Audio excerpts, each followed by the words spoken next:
자, 여러분 그 5번째 부동산 소유권 취득에 관한 방금의 설명을 들었으니까 사례를 통해서 그 내용을 상기시켜 보는 겁니다. 제가 여러분에게 이 사례를 자꾸 드리는 이유가 뭐냐면 막연한 설명을 한번 듣고 나서 사례를 통해서 방금 설명드렸던 내용들을 떠올려 보자는 거예요. 여러분 지금 단계에서는 그런 그 잔상이 중요한 겁니다. 그래서 여기 A번에 이제 보시는 첫 번째 부동산 소유권 취득과 관련해서 A번 내용을 보시면은 갑이 소유하는 경기도 양평 소재의 토지에 대하여 매매 계약을 하고 갑은 매매 계약을 하고 대금의 전부를 지급한 을은 갑으로부터 토지를 인도받아 그 토지의 전원주택을 건축하였다 그랬습니다.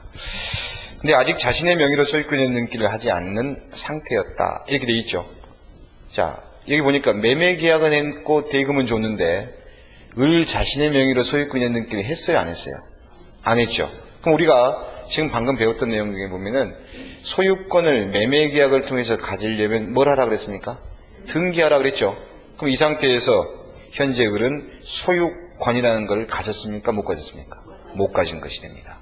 여기 현재 우리나라 민법의 태도입니다. 그래서 여러분 어떻게 이해는 안 가실지 모르지만 돈 주고 샀는데 왜 내 것이 아니야? 근데 법이 요구하는 것은 등기라는 것을 갖춰달라라고 하는 걸 요구하는 거예요. 최소한 이 요구는 따라줘야 된다라고 하는 겁니다.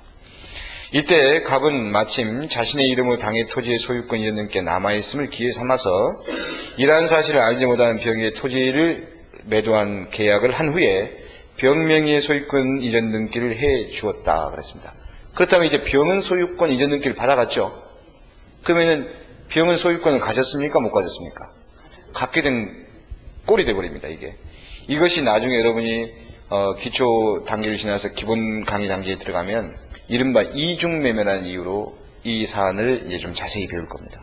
근데 지금 상황에서는 등기를 갖추었느냐 갖추지 못했느냐를 가지고 소유권자가 누구냐 이걸 갖고 분석해 보는 겁니다. 그래서 갑으로부터 지금 을은 먼저 매매 계약을 하고 그리고 돈까지 다 줬는데 단지 여기에다가 뭘 받아왔어요?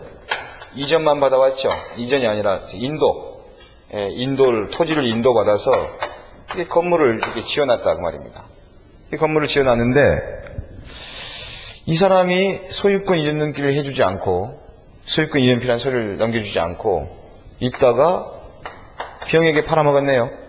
병에게 팔아먹고 매매 계약을 해서 애한테 소유권을 이전시켜 주었습니다. 그렇다면은 이 문제에서 묻고 있는 것은 을은 내가 먼저 샀기 때문에 병에게 가서 내가 소유자이다 이렇게 주장할 수 있는가? 우리 이제 감정적으로는 을이 먼저 샀으니까 병은 소유권 이전 등기를 가져갔어도 소유자가 아니고 을이 소유자이지 않겠느냐 이렇게 생각하기가 쉽습니다. 이럴 때 보여주는 것이 첫째 우리가 방금 공부했던 것은 부동산에 관해서 소유권을 취득하는 방법으로 매매 계약을 하고 난 다음에 뭘 해라? 등기하라 그랬죠. 등기를 해야만이 소유권을 가져온다는 소유권이라는 것을 취득을 하는 거예요. 자, 일단 이렇게 한번 생각을 해보겠습니다.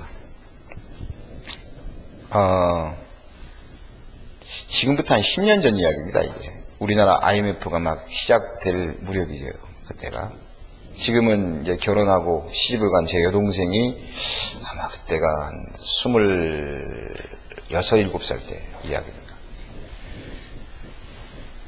여러분 요즘같이 겨울철에 모피 좋아하세요? 모피. 저는 환경 관련 사업을 해서 모피를 별로 안 좋아합니다. 근데 모피는 여자들의 로망이죠. 아주 좋은 모피 하나 있으면 좋지 않겠습니까? 근데 그때 IMF 때 우리나라의 3대 메이커 중에 카메라를 촬영하니까 메이커 이름은 되지 않고 S모피라고 있었습니다. S모피가 2개입니다. 2개. 근데 지금은 이제 업체가 문을 닫고 없는 S모피인데 지금 이야기하다 갑자기 등기하다가 모피 이야기로 딱 넘어오는 이유를 가만히 생각해 보십시오.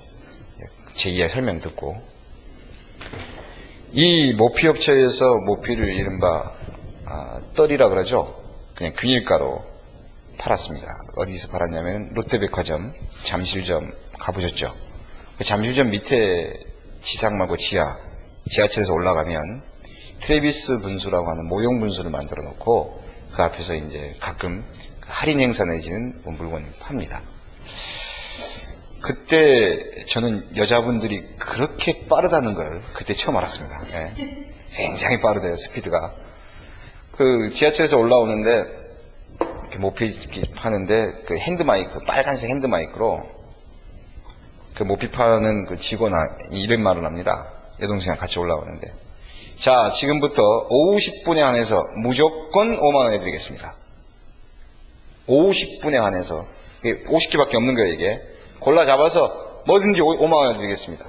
이 말이 어련뜻하게 흘러나오는데 제 옆에 가시는 어떤 분께서요, 아이를 손잡고 가다가 갑자기 애 손을 뿌리치고 뛰기 시작하더니 애는 울고 난리가 났어요. 제 여동생도 이제 가려고 하는 걸 제가 탁 잡았습니다. 뭐라고 잡았게요? 너 아가씨다. 딱. 뛴 사람 아줌마고 아가씨다.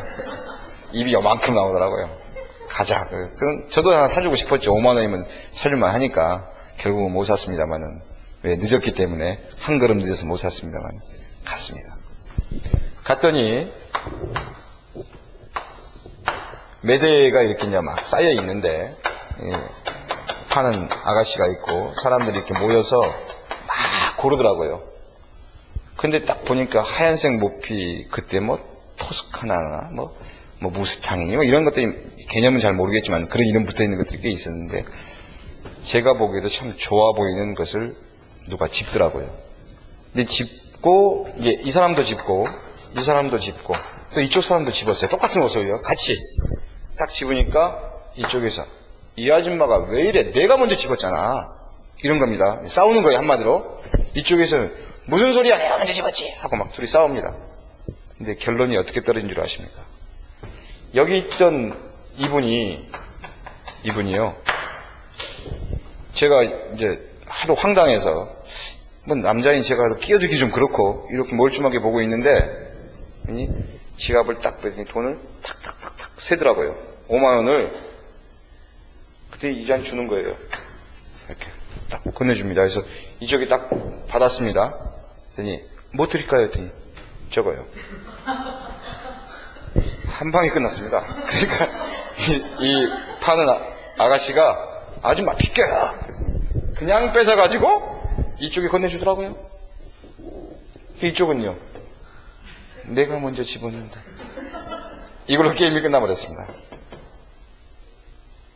이 사람이 제일 늦게 왔거든요, 제가 볼 때는. 근데 아주 간명하게 5만 원 딱 주면 저거요. 한마디로 끝나버렸어요.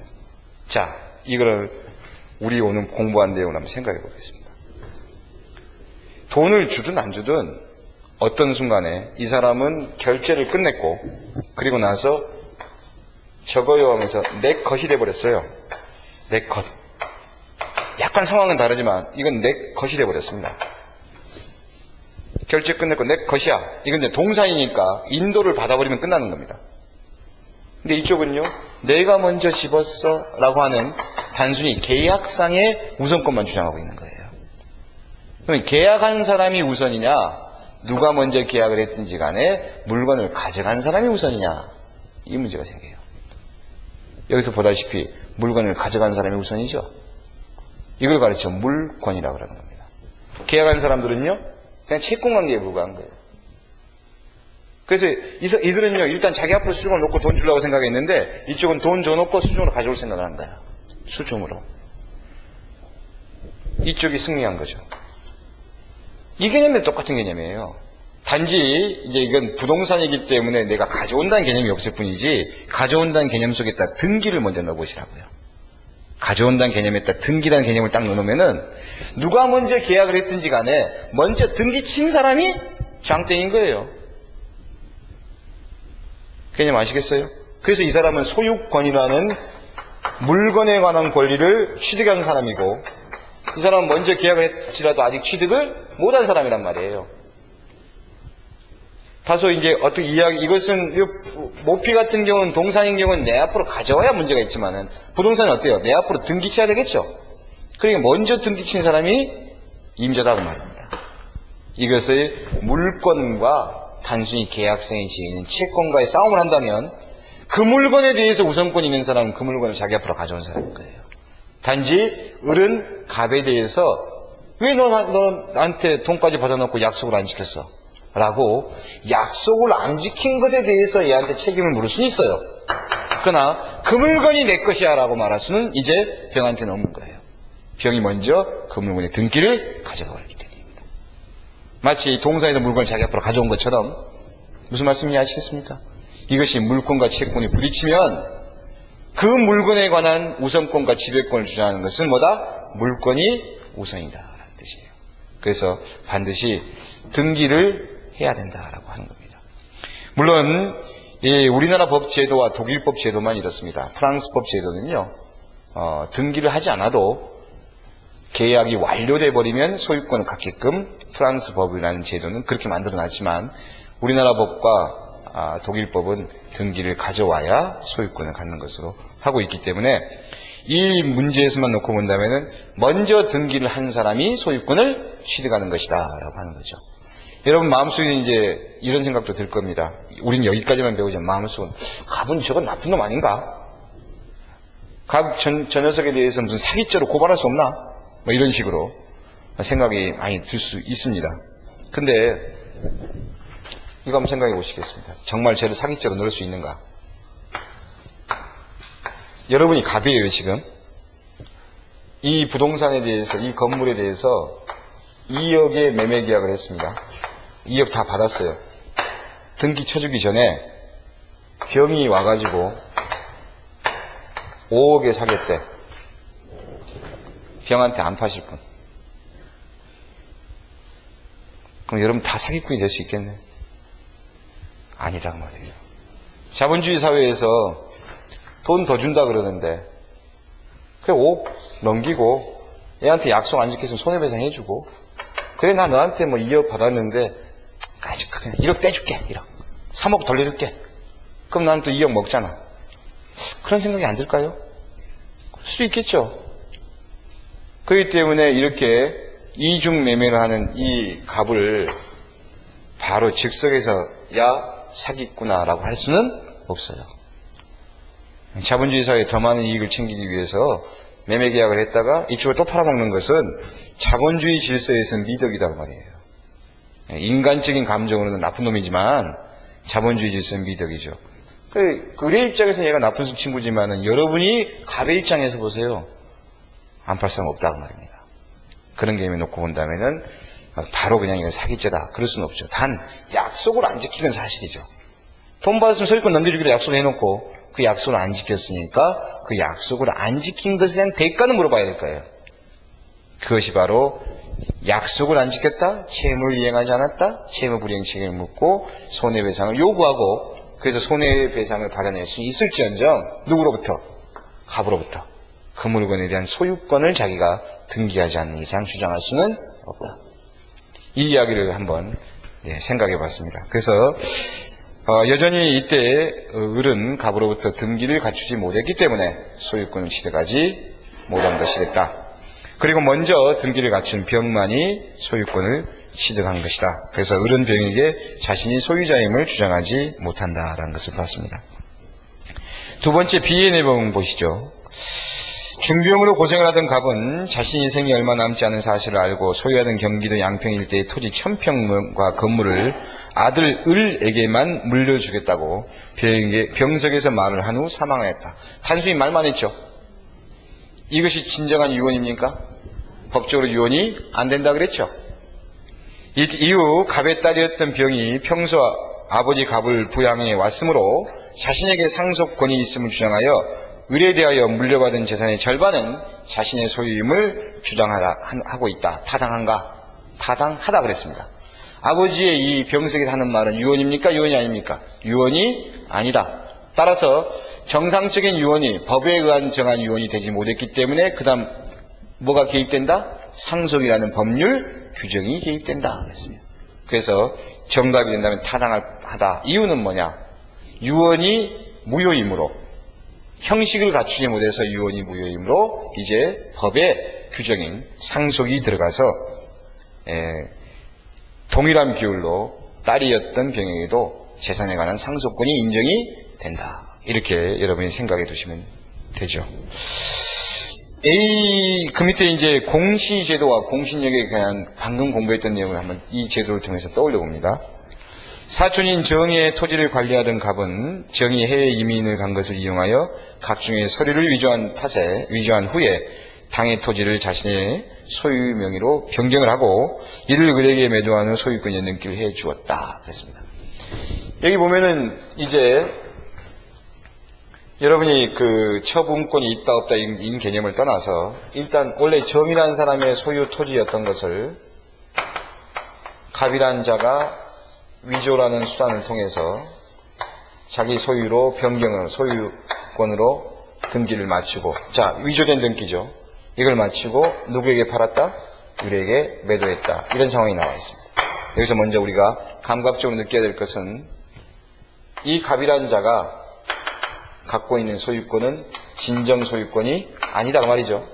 진정 소유권을 갖지 못한 자가 이렇게 목적물을 매도해서 소유권을 이전시켜 주었다면 이 을은 이걸 보고 신뢰한 자라 하여도 신뢰하고 소유권 이전 등기를 받아왔다 하더라도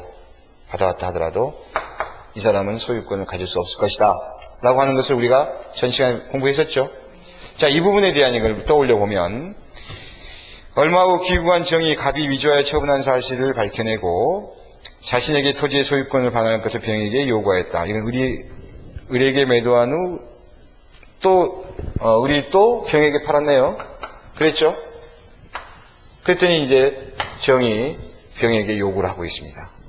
역시 이자가 소유권을 갖지 못한다면, 다시 말해서 갑이 위조된 서류를 이용해서 만든 이 소유권은 가짜고, 가짜 소유자로부터 사왔어도 그걸 믿고 신뢰해서도 이 사람 소유권 못 갖는다 그랬죠. 못 갖는 사람이 또 팔았다 하더라도 이 병이 을의 소유권이 있다고 생각하고 믿고 샀다 하더라도 이 사람 역시 소유권을 갖지 못하게 되는 겁니다.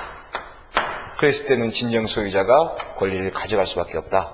이랬을 때는 이 병이란 자는 을의 등기를 신뢰했고 을이란 자는 갑의 등기를 신뢰했어도 우리 법의 등기에는 믿고 등기를 신뢰하고 거래한 자를 100% 완벽하게 보호해 주지는 못한다 그랬죠. 우린 그걸 뭐라 불렀어요? 공신력이 없다 그랬어요. 공신력이 없다. 결론적으로 이야기하자면은 여기서 병은 자신이 이를 알지 못하였으므로 소유자라고 주장한다. 이것이 인정될 수 있는가? 결론은 인정이 안 된다. 왜냐? 등기에는 공신력이 없다는 겁니다. 따라서 등기에는 공신력이 없으므로 진정 권리자가 아닌 자의 처분 행위는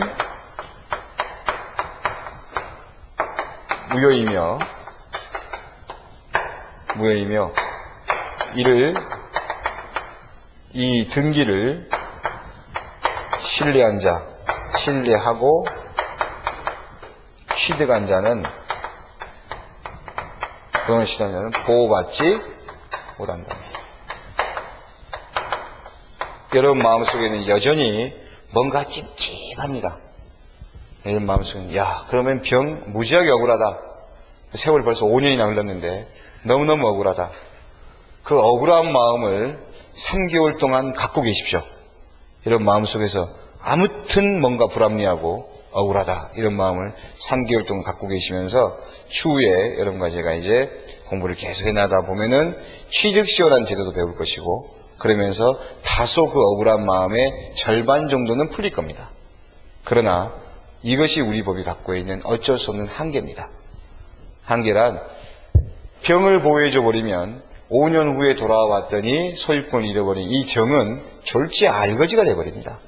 이자도 보호해줘야 할 필요성이 있기 때문에 먼저 우리 법은 등기를 신뢰한 이들을 희생시키면서 진정 권리자를 보호해서 일단 정을 보호하고 그렇다면 이제 병은 누구에게? 을에게 줬던 돈 돌려받아야 될 것이고 또 손해가 있으면 손해배상도 요구해야 될 것이고 을 또한 갑에게 요구해야 될 것입니다. 만약에 갑이 도망가 버리고 없다. 그러면은 재수 없는 상황입니다. 이것이 우리 법이 갖고 있는 어쩔 수 없는 한계입니다. 물론 나중에 이 세월이 10년이 지나가면요. 10년이 지나가서 이런 일이 벌어지면 등기부 취득시효라는 제도를 이용해서 이들을 보호받는 경우도 있습니다. 그런 경우도 있지만은 10년이라는 세월이 지나가지 않으면 그 제도마저 써먹을 수가 없습니다. 그래서 현재는 이런 상황에 있다라고 하는 것을 한 번 정도 생각해 보는 겁니다. 자, 그래서 결론은 병은 이를 알지 못하고 취득했다 하더라도 진정권리자 정을 보호하는 우리나라의 법제도, 다시 말해서 등기에는 공신력이 없기 때문에 이를 보호하지 못한다라고 하는 겁니다. 그렇지만 B의 내용을 보면은 자전거라는 말이 나오죠. 자전거 동호회라는 말이 나옵니다. 아까 A는 토지였고 B는요 자전거죠. 그럼 A는요 부동산이라면 B는요 동산입니다. 동산거래에 있어서는 이와 같은 상황이 달라지는 겁니다. 그래서 자전거 동호회에 가입한 을은 동호회 회장으로 활동을 하면서 회원들로부터 신뢰를 받던 갑으로부터 시가 1,000만 원에 해당되는 고가의 자전거를 구입하였다. 이런 자전거 보셨습니까? 1,000만 원짜리 자전거 보셨어요? 보셨어요? 못 보셨어요?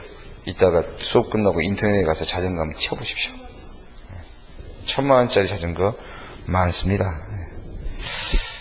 정신 나갔지. 자전거를 1,000만 원씩이나 주고 사고. 근데 이 갑이 사실은 해외 출장 중이던 정으로부터 빌린 것이었을 뿐 자신의 소유는 아니었다라고 돼 있죠. 그럼 이제 자전거를 갖고 있다. 자전거는 등기하지 않죠. 이건 동사는 등기를 안 합니다. 그럼 뭐가 공시방법일까요? 갖고 있는 것이 공시방법입니다. 지금 여러분 제가 넥타이 차고 있죠? 넥타이 차고 있죠? 이거 제 거라고 보십니까? 제 거라고 장담하십니까? 제가 갖고 있는 건 이 넥타이. 제가 만약에 오늘 넥타이를 안 차고 와서 원장 선생님께 빌렸다면 원장님 넥타이 하나만 줘보세요. 촬영해야 되니까. 빌려서 차고 왔다면 말입니다. 여러분은 아무도 모르지만은 저 넥타이 명규수 것이려니 하고 생각합니다. 왜요? 제가 차고 있으니까. 이걸 뭐라 그럽니까? 점유라고 그래요. 점유. 동사는 부동산과 다르게 등기 필요 없이 점유하고 있으면 여러분이 보기에 제3자가 보기에는 점유하고 있는 자의 소유려니 하고 생각을 하는 겁니다. 이걸 보고 신뢰했다 한 것처럼 자전거를 갖고 있는 갑을 신뢰해서 을이 갑으로부터 자전거를 구매하게 됩니다. 그래서 정이 을에게 자신의 소유자임을 주장하여 반환을 요구한 데 대하여 을이 누구나 이 자전것은 갑의 것이라고 말하였기에 갑의 것으로 믿는데 잘못 없이 정상적으로 매매했다. 이걸 주장하면서 이 자전거는 을 자신의 거라고 소유를 주장할 수 있느냐라고 하는 겁니다. 이 점유라고 하는 것도 일종의 공시 방법입니다. 그럴 때 이 경우에는 자전거처럼 거래가 빈번한 이런 동산인 경우에는 공시된 것을 믿고 거래한 자를 보호하게 됩니다. 결과적으로 이 부동산과 달리 동산에 있어서의 점유, 동산의 공시 방법인 점유에는 공신력이라는 것이 존재합니다. 공신력이 있어서 공신력을 인정을 하기 때문에 진정 권리자가 아닌 자의 처분, 이 처분을 통해서 이를 신뢰하고 취득한 자, 이 취득한 자는 보호를 받는다. 이럴 때는 이제 이 물건을 샀던 을의 소유가 됩니다. 이런 제도를 가르쳐서 선의 취득 제도라고 부를 겁니다. 앞으로 선한 사람이 취득한다는 뜻은 아닙니다. 나중에 배우겠지만은 또 선한 의도로 취득한다는 뜻도 아니에요. 단지 이런 형태를 이름하여 선의 취득이라고 부를 뿐이에요. 무슨 말씀인지 아시겠어요? 선한 의도로 취득한다 이렇게 해석하지 마시고 이런 걸 가르쳐서 그냥 뭐라 부른다? 선의 취득이라고 불러요. 동산 선의 취득 이렇게 부르는 겁니다. 이름이라고 하는 것으로 이해를 하시면 되겠어요. 그래서 두 번째 내용은 동산에는 공신력을 인정해서 동산의 점유에는 공신력을 인정해서 선의 취득이라는 제도를 통해서 믿고 거래한 자가 소유권을 취득하게 되더라라는 것을 먼저 이제 이 사례를 통해서 우리가 확인을 해본 거예요. 이렇게 지금 부동산에는 등기, 동산에는 점유 이걸 통해서 이제 공신이냐 공신한 제도를 살펴봤는데 여기서 여러분에게 의심이 가는 대목이 있을 거예요. 한번 생각해 보십니다. 제가 방금 여기에 이런 말을 하고 있어요. 이 대목 보십시다. 갑은 소유권 서류에 관련된 서류를 위조해서 자기 앞으로 소유권 등기를 해놨다. 근데 제가 방금 말할 때 진정한 소유자가 아니다. 그랬죠? 진정한 소유자가 아닌 자로부터 사왔던 사람은 진짜 소유권을 갖지 못한다. 이렇게 배웠잖아요. 그럼 여기서 보시면 갑은 남의 물건이죠, 이거. 남의 물건을 팔아먹은 것은 팔아먹었는데 이때 그 남의 물건을 샀던 을은 소유권을 취득하지 못한다는 결론이 나오는데 우리가 지난주에 공부할 때 다른 사람 물건도 사고 팔고 할 수 있습니다. 이거 배우셨잖아요. 그때는 유효라고 배웠잖아. 근데 여기서는 다른 사람 물건인데 사고 팔고 했는데 산 사람은 권리를 못 갖는다 이렇게 말한단 말이에요. 이게 모순 아니에요? 지난 시간에 했던 이야기가 지금 한 이야기가 지금 모순처럼 들려요. 지난 시간에는 반드시 물건을 사고 팔고 하는 사람이 자기 소유일 필요는 없다 그랬단 말이에요. 그래서 뭐 A라는 사람에게 갑이라는 개발업자가 가서 사기로 하고 또 다른 분양시켜가지고 또 매매계약하면서 자기 물건 아닌 것도 사고 팔고 할 수 있다. 이렇게 배운 것이 지난주인데 오늘은 지 물건이 아니니까 팔았던 건 무효다. 이렇게 이야기를 하고 있다는 거죠. 이걸 어떻게 여러분이 감을 잡았으면 공부를 어느 정도 하고 오신 분이에요. 무슨 말이냐면 지난주 거 복습하고 오신 분이라고요. 명의진 말이 지금 모순이 있다는 거예요. 바로 이 모순을 해결해 보고 싶은 것이 여러분 6번째 강의인 채권행위라는 개념과 물권행위라는 개념인 거예요. 지금 우리가 지난주에 공부했던 것에 타인 물건에 대한 매매 계약, 타인 물건을 사고 팔고 했던 것에 대한 약속이라는 개념과 그것을 전국적으로 타인 물건을 사고 팔고 한 것의 약속을 통해서 전국적으로 다른 사람의 물건을 넘겨줄 수 있느냐는 개념. 이 두 개가 구별돼야 돼요. 그래서 내가 A라는 사람의 물건을 너한테 팔겠다라는 약속과 그 약속을 전국적으로 지켜서 A 물건을 너한테 소유권을 넘겨주겠다는 이 두 가지 내용이 개념적으로 구별돼야 된다는 거예요. 그것을 알아보는 것. 그것이 6번째 강의인 채권행위라는 개념과 물권행위라는 개념이에요. 자, 그래서 여러분 이제 오늘 받으신 그 자료에 보면은 채권행위와 물권행위 그리고 의무부담행위와 처분행위라는 6번째 내용이 나옵니다. 자료 보이시죠? 자, 그래서 이 내용을 지금 또 반복해서 봤던 이유가 여기서 여러분에게 의심을 가져보라는 거죠. 분명히 지난 시간에는 다른 사람 권리도 사고팔고 매매계약은 유효라고 배워놓고 오늘 보니까 다른 사람 물건이잖아요. 이거 진짜 지 물건이 아니잖아. 그걸 사고팔고 있으면은 이것도 유효 아닌가? 이게 생각을 어떻게 드려야 정상인 거예요. 그렇지만 이건 유효가 아니라 무효라는 거죠. 그 개념을 보는 것이 의무부담과 그 처분이라고 하는 개념인데 지난주에 배운 거는 채권인 상태. 그렇죠. 지금은 물건인 상태. 아주 그거예요. 지난주에 배웠던 건 우리가 약속이라는 개념 상태에서만 보는 거고 이제 오늘 어떻게 이야기한 것은 그 약속을 지켜서 자기답시고는 지킨답시고 해서 물권이라는 것을 넘겼을 때 과연 우리 소유권이라는 물권을 취득할 수 있냐 하는 개념이에요. 그 개념을 명확하게 구별해보는 것, 이것을 아까 방금 말한 채권 개념과 물권 개념, 다시 말해서 채권 행위 단계와 물권 행위 단계를 개념적으로 구별해봐야 된다는 거예요. 우리가 그래서 우리 일상사회에서는 뭐 볼펜 하나 사고 뭐 신발 하나 사고 할 때 뭐 채권행위, 물권행위 구별 안 하지만은 학문적으로 구별해 볼 필요성이 있더라는 겁니다. 그리고 이것이 또 소유권 유보분 매매라고 말하는 할부 매매 있죠. 할부 매매에는 이게 극명하게 나타나요.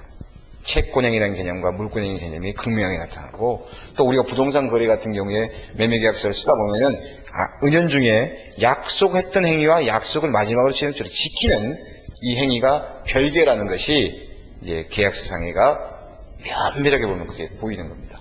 이것이 법률 공부를 할 때 아주 중요한 개념입니다. 그래서 여러분 이제 교재 6강에 보시면은 부동산 소유권 이전의 요건과 관련돼서 이제 몇 가지를 적어놓고 있는데, 먼저 그 요건을 먼저 한번 보면서 채권행위, 물권행위에 대한 개념을 보고 이제 내용을 정리해 보겠습니다. 여기 보면은 부동산 소유권 이전의 요건에 A번 하고 나와 있는 게 보니까, 갑은 자신이 소유한 경기도 양평군 소재의 토지 100평을 을에게 1금 5억 원에 매도하는 계약을 하고 잔금의 지급과 동시에 소유권 이전하기로 하였다. 이 경우 이 계약에 따른 갑과 을의 의무는 어떤 것이며, 을이 당해 토지의 소유권을 취득하게 된 요건은 어떤 것인가라고 이제 다시 한번 묻고 있어요. 우리가 단순하게는 계약하고 등기 갖추면 소유권을 갖는다고 했는데, 이걸 좀 더 면밀하게 보자는 겁니다. 그리고 양자 사이에 어떤 권리 의무가 있는가. 먼저 이 첫 번째 A사항에서 우리가 지난 시간까지 공부했던 내용을 총 동원해서 여러분이 머리를 짜내 보시는 겁니다. 자, 똑같이 경기도 양평 땅 지금 이 사람은 매도인이고 매수인이고 대금은 5억으로 정하고 매매 계약을 했다. 그러면은 우리가 일반적으로 계약할 당시에 걸어놓고, 그 다음에 중도금 걸고 잔금의 약속을 하고, 이랬을 때 이것들을 개별적으로 보지 않더라도 매수인의 입장에서는 어떤 의무가 있어요? 의무 측면에서 매수인, 그렇죠, 돈 줄 의무, 대의금의 지급 의무가 있죠. 이 의무가 계약할 당시 이 사람은 생긴 거예요. 계약해놓고 그래, 나 돈 얼마 주겠다 약속을 한 거고, 이 사람은 무슨 의무가 생깁니까? 소유권을 이전시킬 의무가 생겼죠. 여기서 보니까 의무 측면에서 본다면은 그들은 계약이란 걸 통해서, 각각 다른 매매 계약이란 걸 통해서 뭘 부담했어요? 각자 의무를 부담하고 있죠. 그래서 이 계약은 한편으로는 의무 측면에서 본다면 의무를 부담하는 행위예요. 을의 입장에서는 돈 줄 의무를 계약을 통해서 부담했고, 갑이라는 사람은 소유권 이전시킬 의무를 계약을 통해서 약속을 한 거야. 그럼 의무의 반대편은 뭐가 있어요? 권리가 있죠. 이게 의무 측면 말고 권리 측면에서 본다면은, 계약이라는 것은 권리 측면에서 본다면은 상대방의 일정한 행위를 요구하는 권리, 이걸 뭐라 그랬습니까? 채권이라고 그랬죠. 채권. 그러니까 을의 채권적 측면에 본다면 소유권을 이전하라라고 요구하는 채권을 갖고 있고, 이쪽에서는 대의금을 지급하라라는 채권을 갖고 있죠. 우리가 방금 전까지는 채권적 측면에서 봤을 땐 계약은 채권행위지만, 의무를 부담하는 측면에서 본다면요, 계약은 의무 부담 행위다 말이에요. 그러니까 계약은 약속이죠. 그래서 약속한 사람이 약속 지킬 의무가 있고, 그 상대방 약속을 지켜라 라고 요구하는 권리가 있다는 그 개념이 이렇게 이제 법적으로 이야기가 되는 겁니다. 그래서 채권을 만들어내는 이 행위를, 채권행위를 한편 다른 말로는 의무 부담 행위다, 이렇게 표현하는 거예요. 그래서 양자 사이에서는 이렇게 의무 부담 행위라는 걸 하게 되는데, 이건 어떤 개념으로 나타나냐면은, 계약을 했으니까 나는 너에게 부동산을 이전할 의무가 있다, 나는 너에게 대의금을 이전할 의무가 있다, 이런 식으로 나타나는 거예요. 권리 측면에서 보면은 나는 너에게 대의금을 요구할 권리가 있다, 나는 너에게 부동산을 인도해달, 소유권을 이전하라고 요구할 권리가 있다, 이런 데까지만 개념을 잡는 것을 채권행위 또는 의무부담행위, 이렇게 말한다는 말입니다. 그럼 이걸 이제 진행해 약속을 지켜나가겠죠. 지켜나가면서 마지막 잔금을 줄 때 이 사람의 행위 모습이, 그래 나는 지금 잔금 건너간다 이렇게. 우리 일상에서 그럼 잔금 준비하셨습니까? 예, 가져왔습니다. 한편으로 그럼 뭐 서류 가져오셨어요? 예, 가져왔습니다. 확인하고 돈 금액 확인하고 서류 갖고 온 서류 맞나 확인하고 아이고 수고하셨습니다 하고 건네주죠. 이 순간 잔금이 건너간다. 이쪽에서는 그래 소유권이 넘어간다. 이렇게 소유권 이전된다. 이것도 최종적인 서로 따질 것 따져가지고 뭘 봅니까? 합의를 봐요. 합의를. 약속한 대로 소유권이 넘어온 거 맞습니다. 약속한 대로 대금 온 거 맞습니다. 이렇게 합의를 본단 말이에요. 이 합의를 볼 때 그들이 의식하고 있는 것은 갑이 갖고 있던 물건에 관한 권리가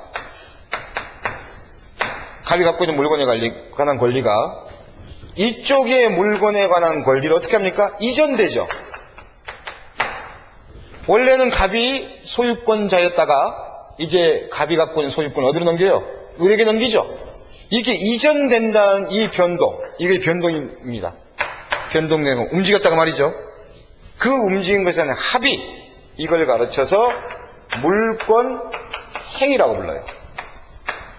물건에 관한 내용을 합의하는 것, 이걸 뭐라 부른다? 물권 행위. 이것은요, 약속 많은 것을 채권 행위 이렇게 부른다는 거예요. 그래서 약속 많은 걸 채권 행위, 의무를 부담하는 건데 이쪽에 물권 행위 측면에서 보니까 이제 갑이 갖고 있던 권리를 최종적으로 어때요? 넘기죠. 그럼 우리 일상에서 이걸 보고 뭐라 그럽니까? 처분한다고 말하는 거예요. 최종적으로 넘긴다. 또 을의 입장에서 을이 갖고 있던 돈에 대한 권리를 최종적으로 넘기죠. 그래서 이 물권행위 단계에서는 그들은 뭘 하느냐? 갑이 갖고 있던 부동산 소유권이 을에게 최종적으로 넘어갔다. 갑의 입장에서는 나 물건 처분했다. 을의 입장에서는 돈에 대한 권리를 최종적으로 갑에게 넘겼다. 나 돈에 대한 내 돈을 걔한테 처분했다. 줬다고 말이에요. 그래서 이 물권행위 특색은 뭐다? 처분행위라는 특색을 갖고 있습니다. 이럴 때 의무부담 행위는 단순히 약속을 하는 행위이기 때문에 이 약속 단계에서는 어떤 물건에 대해서 처분할 수 있는 처분 권한까지는 요구되지 않은 거예요. 내가 그래 약속했으니까 약속 지킬게. 그래서 이 갑의 입장에서 그 어떤 부동산이 원래 계약할 당시 갑의 것이 아니었다면 그 사람 것으로 A 것이었다고 가정한다면은 이렇게 약속해놓고 A한테 가서 물건을 사오든 뭐 받아오든 공짜로 받아오든 자기 것이 된 다음에 처분하겠다라는 그런 식의 약속한 단계에서는 처분 권한까지는 필요하지 않지만 물건을 최종적으로 넘겨줄 때는 이 처분하는 자에게는 처분할 수 있는 권한이 요구되는 겁니다. 자, 이것을 여러분이 감각적으로 지금 느껴볼 수가 있어요. 이걸 지금 저게 무슨 소린가? 감각적으로. 여러분 연극을 한번 해보세요. 연극을. 지금 앞에 계신 분이 뒤에 계신 분의 어떤 필통이 있는데 바로 옆분에게 나 쟤한테 잘 말해가지고 너한테 받게 이렇게 약속한다면은 그게 가능해요. 가능한데 그렇게 약속해놓고 뒤에 계신 분이 안 판다는 거야. 그러니까 살짝 보고 있다가 얼른 집어가지고 야 니 가자 하고 줘보라고요. 받는 사람이 뻘쭘해요.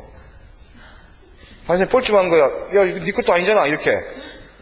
약속만 할 때는 그래 그럼 잘 꼬드겨가지고 걔한테 사와봐봐 이렇게 약속은 되는데 턱쓱 집어고 이거 니 가져 그러면 쟤 왜 저러냐 이렇게 나온단 말이에요. 받는 사람이 뻘쭘하단 말이에요. 아시겠어요?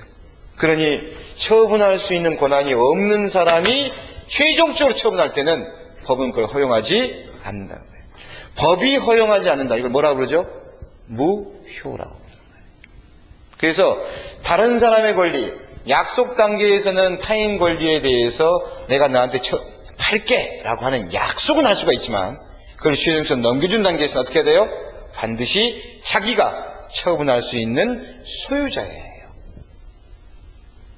이 두 개념을 정확하게 알고 있어야 됩니다. 이해가 되시겠습니까?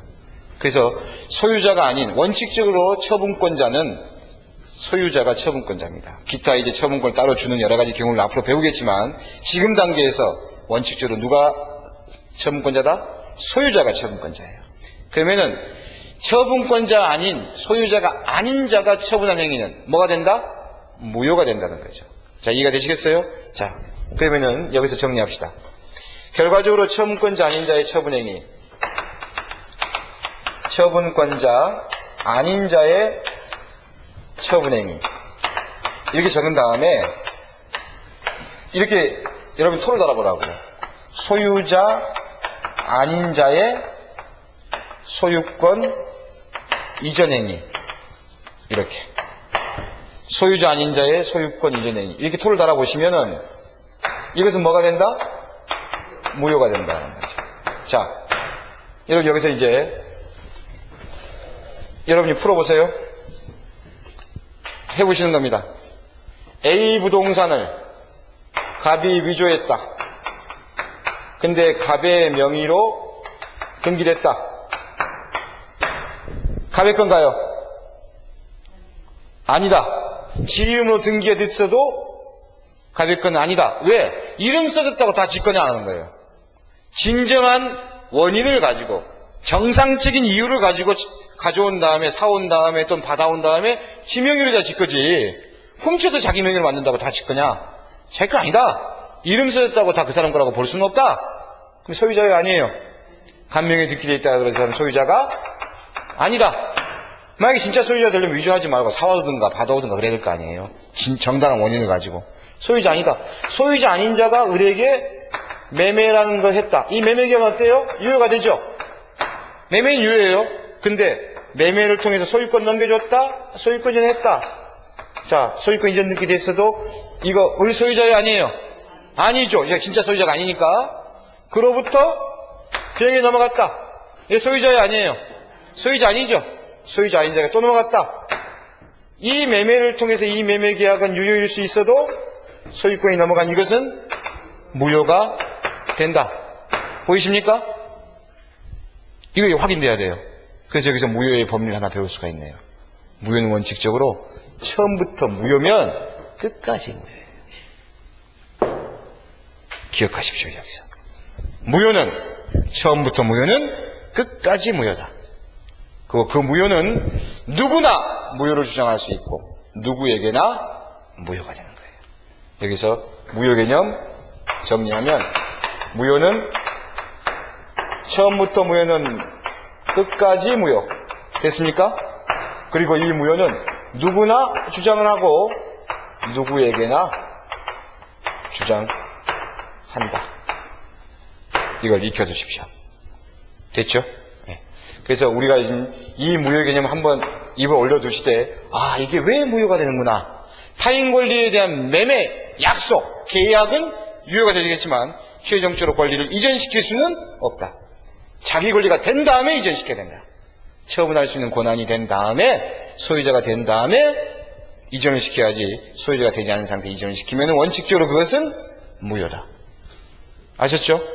이것이 확실하게 여러분이 염두에 둬야 될 내용입니다. 그래서 여섯 번째 내용은 의외로 간단하게 해결이 된 겁니다. 자,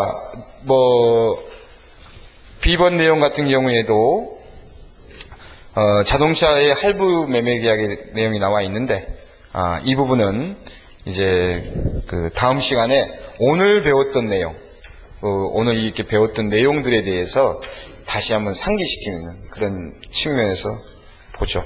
네. 조금만 쉬었다가 여러분과 제가 이제 그 분쟁에 관한 내용을 이제 잠깐 언급을 하고 앞으로 이제 계약의 분쟁, 다음 시간에 공부할 내용들에 대해서 어떤 내용을 배울 것인가를 조금만 쉬었다 전반을 비교해 볼 겁니다. 그리고 다음 시간에 여러분에게 오늘 지금 5강, 6강에서 안 풀고 넘어간 게 있어요. B 부분도 안 풀었고 B 페이지 보시면은 처분 권한 없는 자의 매매 행위와 처분 행위에 대해서 사례 문제 좀 안 풀고 넘어갑니다. 이유 아세요? 다음 주에 이부 복습하려고 그러는 거예요. 이 사례를 통해서. 그래서 오늘 확인 한번 보고 다음 시간에 이 부분은 여러분 스스로 생각해 와서 1시간 정도, 한 40분 복습을 할 겁니다.